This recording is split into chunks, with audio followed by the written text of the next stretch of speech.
Nos va a costar muchísimo tiempo olvidarnos de la gran final que acabamos de vivir en Cincinnati. O sea, una final impresionante. De estas que pasan los años y ¿te acuerdas cómo lo que pasó aquella noche en Cincinnati, aquella final, casi 4 horas que se mataron Novak Djokovic y Carlos Alcaraz? Bueno, pues la hemos vivido, hemos sido dichosos de haberla vivido, Magic, una final increíble que ha terminado con Novak Djokovic así, como en aquella mítica ya celebración del Open de Australia en la final, en ese primer Grand Slam. O bueno, no sé fue ya si fue el primero, desde ya tantos años que se me ha olvidado, pero se rompió la camiseta, ha dicho que ha sido uno de los partidos más duros y difíciles de toda su carrera, por condiciones rival y el juego que han jugado los dos, que ha sido impresionante. Y eso que poco nos hace indicar que este partido va a acabar así al principio, José, especialmente para un Djokovic al que le costó muchísimo entrar en el partido, que tuvo que hacer varios ajustes en su tenis que ahora analizaremos para intentar darle la vuelta, pero acabamos viendo, José, un clásico, un capítulo más de una rivalidad que tiene tintes ya prácticamente legendarias y con un tercer set que a mí me ha hecho volver a los tiempos del Big Three en los que el cuerpo a cuerpo era constante, en los que cada momento importante estaba repleto de golpes absolutamente inolvidables. Y uno de esos partidos, José, en definitiva, que crean afición. Aquí vamos a intentar diseccionarlo, decir por qué Djokovic le dio la vuelta al partido contra Alcaraz, pero hay que decir que este partido podría haberlo ganado cualquiera, más allá de la táctica, que es un partido de muy pocos márgenes, en el que los dos tuvieron bola de partido y los dos salvaron bola de partido, solo podía quedar uno, fue Nole, y a ver qué pasa si a lo mejor se cruzan en el US Open. Igual esto es un buen banco de prueba. A ver, vamos a ir set a set para explicar un poco qué es lo que pasa en el partido. Al final es un poco difícil, si os paráis a pensar, diseccionar todo tal cual, porque lo estamos hablando antes fuera de cámara, y es si Alcaraz aprovecha la bola de partido que tiene en el segundo set, El análisis es otro. es otro tipo de análisis, pero todo cambia a partir de ahí. Entonces podemos hablar un poco de qué se ha hecho hasta esa bola de partido y cómo le da la vuelta a Novak Djokovic, porque sí que es verdad que hay muchas cosas que se pueden, en este caso, comentar. Esto es el primer set, para explicar un poco por qué Carlos Alcaraz se lleva la primera manga. Como tú has dicho, vemos en primer lugar a un Djokovic que durante todo el set como que le cuesta mucho respirar, está con el tema del calor súper afectado, no podía correr en ciertos tramos de esta primera manga, y vemos que Alcaraz se lleva los puntos cortos y los puntos de más de 9. O sea, al final la diferencia Los es 10. largos. La diferencia son de 10 puntos en total. Eso es marcar una diferencia brutal. Por ahí se explica que Alcaraz, que saca muy bien, que resta muy bien, que desde el fondo está muy bien, la derecha le estuvo empezando a funcionar perfecto, salió con varias marchas por encima respecto a rondas anteriores. Por eso se entiende que en esta primera manga el que se la lleva sea Carlitos Alcaraz. Aquí se juntan dos cosas, que Alcaraz tiene un porcentaje de primeros espectacular en este primer set, es tremendo, de hecho lo estaba aquí echando un vistazo, aquí lo tengo, 72% de primeros dentro. Vamos a comparar eso con lo que llevaba haciendo Alcaraz todo el torneo, que llevaba rondando en torno al 47, 48, 49, 50, es un 20% más de primeros dentro y encima gana un 71% de puntos con ese saque. Estuvo demoledor y eso marca un poquito la tónica de todo el primer set, ¿no? Djokovic intentó aferrarse, pero lo cierto es que más allá de la táctica había un tipo que era muy superior al otro, no hay más. Era superior en cuanto a la derecha, en cuanto al revés, en cuanto a la movilidad del fondo de la pista, en cuanto al saque y en cuanto al resto. Ante eso, por mucho que Djokovic plantee un tipo de partido, nosotros pensábamos y hablábamos en la previa, bueno, Djokovic querrá intentar buscar la precipitación, porque Alcaraz ha fallado mucho de derecha previamente. Bueno, aquí se acabó el previamente, Carlito salió con todas las de la ley a jugar a la derecha, a pesar de algunos errores al principio, pero luego su derecha empezó a tomar temperatura y ese plan de partido se te va un poco al garete, tienes que reaccionar. Djokovic tardará en reaccionar, no sería en el primer set, se lo llevó Alcaraz muy superior en todos los aspectos, o sea, al final te llevan los cortos, te llevan los largos, no hay salida, no escape from Alcatraz para Djokovic hasta después de un ratito, dentro de un rato. El segundo set empezó por la misma tónica que en el primero. Vemos a un Djokovic que le cuesta muchísimo, incluso le toman hasta el oxígeno en sangre, porque es que estaba totalmente noqueado. Alcaraz estuvo set y break arriba, lo tenía todo en su mano, pero lo que siempre hablamos, ¿no? Nunca se le puede dar ni la más mínima a Djokovic, y en este segundo set, pues si nos vamos al shot placement y vemos los puntos, vemos que Djokovic le da la vuelta de manera absolutamente brutal los puntos cortos con 32-19. Magic, ¿qué fue lo que hizo Novak Djokovic para recuperar ese set y ese 4-2 abajo en el segundo? ¿Qué empezó a hacer bien el serbio para desmontar un Alcaraz que es verdad que tiene un juego malísimo al servicio con varios errores, pero qué empieza a hacer bien Novak Djokovic? Te voy a dar el dato, José. Novak Djokovic sube en el segundo set la cifra de 16 veces a la red. Para ponerlo en contexto, en el primero sube 6 veces. Es decir, prácticamente el triple de subidas en el segundo con respecto al primero. ¿Por qué? Porque se estaba dando cuenta Djokovic de que los puntos largos se lo estaba llevando Alcaraz, de que el desgaste era brutal, de que no iba a poder seguir por ese camino. Y en cuanto Alcaraz le da el más mínimo resquicio y le dice, mira, que sepas que esto no está ganado, yo también soy humano, fallo, hace un juego de 4 renos forzados, Djokovic entra al partido y Djokovic se aferra exclusivamente al plan de saque y volea, con el primero y con el segundo. Por eso Djokovic, fíjate la diferencia, José, de puntos de 0 a 4. O sea, se multiplican los puntos cortos en el segundo set. ¿Por qué? Porque Djokovic se la juega así. Se la juega a no jugar desde el fondo de la pista, a economizar esfuerzos y a confiar, ¿no? Entre que lo que se tomó, ¿no? Las bebidas que le preparó su equipo, entre que fue bajando la temperatura, se fue marchando el sol, las condiciones se suavizaron un poco. Todo eso era un cóctel que Djokovic estaba buscando que le fuera dando vida y le fuera metiendo, regenerando, por así decirlo, ¿no? Dentro del partido.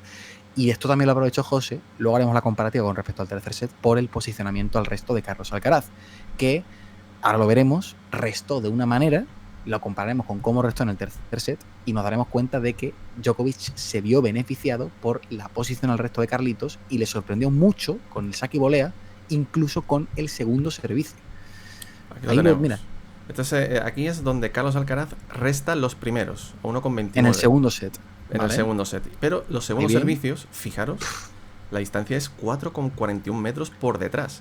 O sea, Carlos Alcaraz estuvo todo el segundo set esperando una bola muy tardía a la hora a la hora del saque de Novak Djokovic para intentar pues invertirse de derecha o poner una bola profunda, pero que ¿Qué buscó Carlos mucho en el primer set? Tirar esa bola alta, muy incómoda, que para eso necesitas tener tiempo para marcar el tiro y darle mucha parábola por encima de la red y que no se te vaya muy larga.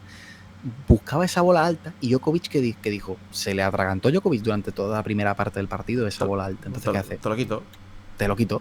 Incluso con segundo servicio, yo sé que tú vas a rezar muy lejos, con mucho margen.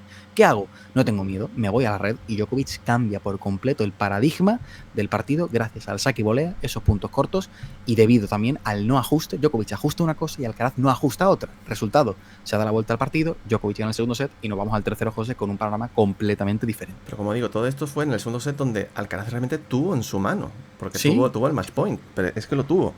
Y ya a partir del tercer set, tras unos primeros juegos un poco donde incluso Alcaraz duda en los primeros juegos porque todavía sufren en la cabeza la oportunidad perdida, donde ya vemos el mejor tenis de todo el partido, los dos están destrozados físicamente, el reloj ya pasaba ampliamente de las 3 horas y vemos un juego absolutamente brutal, los mejores puntos del partido se dan aquí.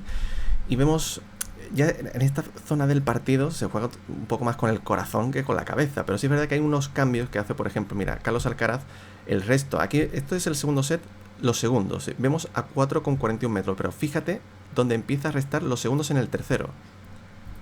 0,42, pero dentro de pista.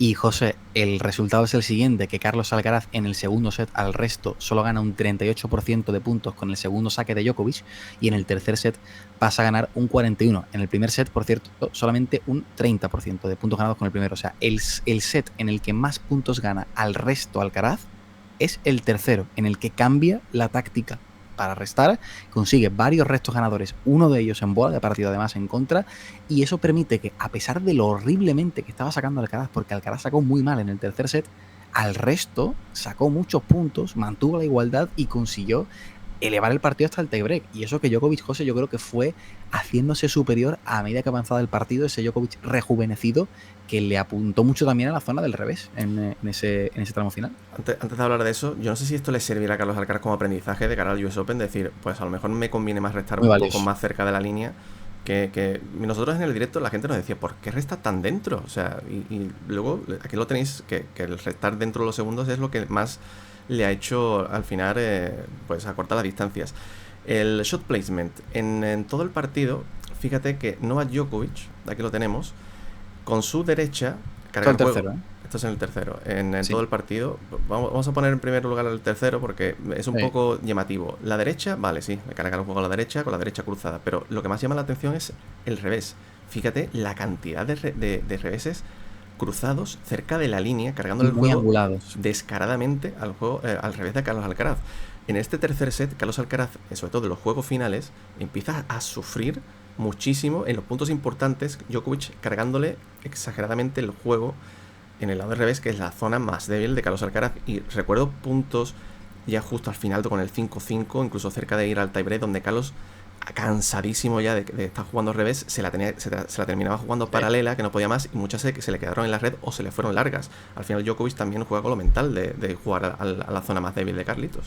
Esto es puro mental, José, puro mental de un tipo que ha estado curtido en 1000 batallas y que empieza a jugar mucho en diagonal, tanto con la derecha como sobre todo con el revés en este tercer set, para evitar sobre todo que Alcaraz se invirtiese y pegase con la derecha, y le quita un poquito tiempo a Carlitos con ese golpe, porque Djokovic en el primer set con el revés no está nada fino y Alcaraz lo aprovecha, pero con el tercero, que ya recupera confianza, que ya gana un set, que ya su saque lo ha cimentado, lo ha apuntalado y ya tiene confianza plena en su golpe, dice, vale, yo ahora voy a jugar con mi punto fuerte sobre el punto débil de Carlitos. Así, mato dos pájaros de un tiro, evito que se invierta a derecha, porque fíjate la distancia con la que las bolas van cerca de la línea, o sea, son bolas muy pegadas a la línea. Hay muy pocas bolas que, si te fijas, apenas 3-4 veo que estén cerca de la línea central de saque. Es decir, son las bolas perfectas para que Alcaraz se invierta a derecha. Evitas la derecha invertida de Alcaraz si juegas con ese nivel de precisión cruzado y le cargas sobre el revés, que como tú dices, se aceleró y cometió varios errores con ese golpe. Lo acabó matando al final, José, lo acabó asfixiando, casi por asfixia, Djokovic en el tramo final de partido. Otra de las cosas, ya para poner uno de los puntos finales, que hizo muy bien Novak Djokovic en el último set, por las cuales también le puso en apuros al español, es la cantidad de subidas a la red también que hizo en esa tercera manga, ¿no? Son muchas subidas, al final termina con casi 50, esto parecía ya Wimbledon, pero es también un poco llevado por el tema del partido, que ya la gasolina se estaba acabando y dice, mira, pues acorto los puntos. Y fíjate que en el último juego a los Alcaraz se da cuenta también de que eso le va a servir y empieza a jugarse también más los restos, intentar buscar el winner de restos descaradamente o incluso hacer restos red, un poco sorpresa. O sea, también se dio cuenta de que en la red se podía haber jugado y quizás le vino un poquito tarde a Carlos Alcaraz. Djokovic no, que sí que lo empezó a emplear durante todo el tercer set. Sí, la verdad es que no te quito ningún tipo de razón ni te añado una coma. Al final Carlito, bueno, también tuvo que intentar hacer cosas diferentes, ¿no? Conforme avanzaba el partido y el físico se empezó a dar cuenta de que quizás le abandonaba un poco, mientras Djokovic parecía que, debido a la confianza, a la inercia positiva después de ganar el segundo set, se vino arriba. Fíjate ahí los datos de shot placement, acaba ganando Djokovic los puntos largos. Y es lo que le da el partido. Es lo que le da el partido. O sea, yo creo que podríamos decir que el saque y volea le mantienen el partido y los puntos largos y asfixiar al revés de Alcaraz es lo que le acaba dando el partido y le acaba inclinando la balanza en el tramo final del tercer set. Lo dicho, eso sí, hay que decirlo. Esto gana Alcaraz la bola de partido en el segundo set. Y por mucho que hablemos de táctica, al final estos son partidos de pequeños márgenes, de una decisión en un segundo, en un split second, como se dice, y esto nos tira todo el garete. Pero sí que hubo patrones que se siguieron, por los que Djokovic se aferró al partido en el segundo set y por lo que lo ganó en el tercero. Y aquí creo que están bien explicados. Le tocaba mover ficha a Nole, José, en esta rivalidad, y ha movido fichas. Es que son muy grandes los dos por eso, porque mueven fichas y ajustan cuando uno pierde, y no me cabe duda de que Alcaraz moverá ficha de cara al US Open. Ya todo depende de ellos, ¿no? De si llegan a la final y nos regalan otro partido. A ver, ha sido un partido de casi 4 horas y en 3 sets. La final más larga de la historia de los Masters 1000 a 3 sets. Y a ver, como digo, no sé yo si este nivel lo podrán aguantar en una final de Grand Slam, porque se juega 5. Tú imagínate que ahora, después de este partido que han acabado los dos muertos, hay 1 o 2 sets más. O sea, yo no sé si aguantarían. Sí que, como digo, que creo que esto le puede servir a los dos como banco de pruebas de cara a ese US Open, para ver por dónde podrían tirar, por lo menos algo a lo que agarrarse. Terminó Carlos Alcaraz llorando. Me sorprendió ver a Carlos Alcaraz con lágrimas en los ojos, prueba de que sabía que lo tuvo muy cerca, se le escapó, quizás le dejó vivo cuando... Muchas veces pasa esto con Djokovic, ¿no? Que tú lo tienes medio muerto, medio noqueado, medio confías, le regalas medio centímetro y él se da la vuelta y te mata, ¿no? No te das ni cuenta. Pues esto quizás lo he aprendido para la próxima. Pero yo, a pesar de todo esto, es un partido que para mí era de empate, porque los dos se han merecido ganar a su manera. Y ostras, yo agradezco la aparición de Carlos Alcaraz, agradezco que Djokovic siga todavía en activo regalándonos este tipo de partidos, porque yo creo que con ningún otro tenista que no sea Carlos Alcaraz y Novak Djokovic habríamos vivido una final como esta, que ha sido impresionante, ¿no? A día de hoy, José, son los dos reyes del circuito ATP, son los dos mejores jugadores del mundo. Uno ha ganado 2 Grand Slams, el otro ha ganado otro. Nos han regalado los 2 mejores partidos del año, bajo mi punto de vista. Y oye, hay que disfrutarlo porque, yo repito, hacía muchos años que no veía un final de partido y un tercer set que nos haya enganchado tanto, que haya tenido una sucesión de puntos importantes, buenos, tan larga, y que de verdad nos ha mantenido en vilo a todos. Es uno de esos partidos que crean afición, y las rivalidades crean afición. Se está gestando una bonita rivalidad entre un tipo de 36 años que pelea por seguir sumando Grand Slam a pesar de que lo ha ganado todo, y un tipo de 20 años que quiere ya quedarse con el trono para él. Es precioso, José. Hoy hemos vivido un partidazo, pero que la gente se quede con ese regusto y que nadie quepa duda a nadie de que Carlos Alcaraz va a volver más fuerte y de que Novak Djokovic también va a volver más fuerte. Nos quedamos a la espera de ese posible partido en el US Open, que como tengamos otra final como está en el US Open, no sé si ir sacando ya el desfibrilador, macho. Yo lo voy preparando. En Amazon esta semana nos da tiempo, ¿no? A pedir un desfibrilador, pues igual hay que pedirlo esta semana. Veremos el precio, hay que verlo. Hostia, a ver si YouTube no nos colabora un poquito, ¿no? Y no nos quita... Vamos a ver. Amigos, dejadnos en comentarios cómo habéis vivido esta final. Si pensáis que, como hemos dicho, Djokovic y Alcaraz se merecían los dos las victorias y debería existir el empate, ¿por qué no? Dejadnos en comentarios qué pensáis acerca de esto. Y amigos, como siempre, nosotros nos vamos viendo durante esta semana y la siguiente ya de cara al US Open. Hasta pronto. Hasta la próxima.